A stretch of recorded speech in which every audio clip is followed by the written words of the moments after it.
वैशाख पूर्णिमा के अवसर पर 1 मई शाम 5 बजे से 2 मई शाम 5 बजे तक प्रदेश भर में वन्य जीवों की गणना की जाएगी। भीषण गर्मी के बावजूद वन विभाग ने व्यापक तैयारियां की है। जगह जगह मचान लगाए गए हैं और वनकर्मी वॉलंटियर्स को विशेष प्रशिक्षण दिया गया है। जालाना क्षेत्र में 17 मचान लगाए गए हैं, जहां से 24 घंटे लगातार वन्य जीवों की निगरानी और गणना होगी। एसोसिएट एडिटर निर्मल तिवारी ने मौके पर पहुंचकर तैयारियों का जायजा लिया।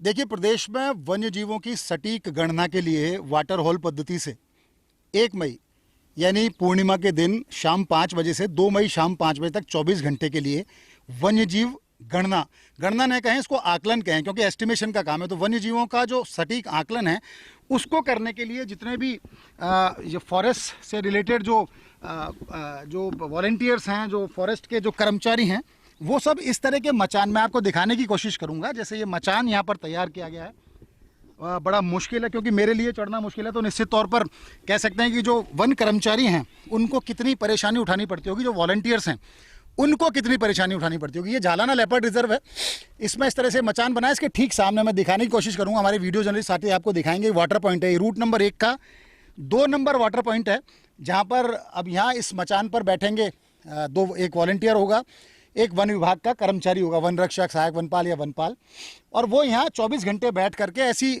भीषण गर्मी के बीच में दुर्गम हालातों में, क्योंकि नीचे से रेप्टाइल्स भी इस पर चढ़ सकते हैं, इस पर क्योंकि बहुत अच्छा क्लाइंबर भी होता है बगैरह, वो खुद इसके ऊपर चढ़ सकता है, तो इस बात का ध्यान रखना होता है कि वो हमें किसी तरह का नुकसान ना पहुँचाए और उनकी सटीक आकलन करें। इस बार खास बात ये भी है कि AI बेस्ड जो तकनीक है उसका इस्तेमाल भी किया जाएगा। यहाँ कैमरा ट्रैप भी लगाए गए हैं, यहाँ कई जगह ड्रोन का भी इस्तेमाल किया जाएगा, क्योंकि एक वाइल्ड लाइफ कई बार वाटर पॉइंट पे पानी पीने आती है।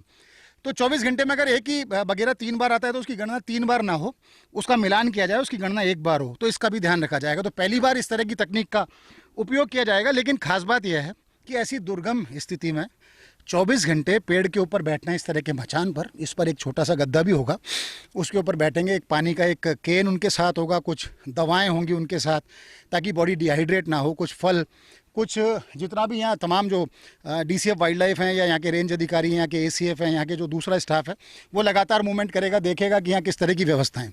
लेकिन निश्चित तौर पर ऐसी स्थिति में मैं चूँकि दिखाने की कोशिश करूँगा, मैं खुद एक बार कंफर्टेबल होने की कोशिश करता हूँ, दिखाऊँगा आपको कि कैसे उनको इसके ऊपर चढ़ना होता है।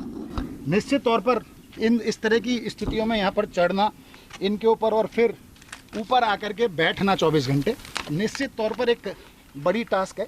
और बड़ी टास्क इस मायने में कि जरा सा भी आप चूके और निश्चित मानिए जैसे आपने चूके और आप नीचे भी गिर सकते हो, आप खुद को घायल कर सकते हो। तो इसलिए बहुत ज़्यादा ज़रूरी है कि वाइल्ड लाइफ से खुद को बचाएं और उस वाइल्ड लाइफ के लिए खुद को सुरक्षित रखना है जिसकी आप गणना यहाँ करने आए हो।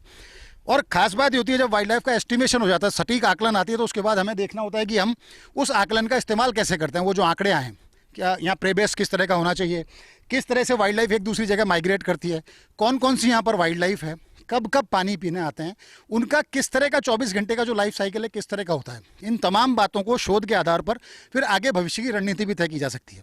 तो निश्चित तौर पर ऐसी दुर्गम परिस्थितियों में वाइल्ड लाइफ एस्टिमेशन करना निश्चित तौर पर चुनौतीपूर्ण है। लेकिन सलाम उन वन रक्षकों को, उन वॉलंटियर्स को जो 24 घंटे बैठ करके और वन और वन्यजीव संरक्षण में अपना योगदान देंगे।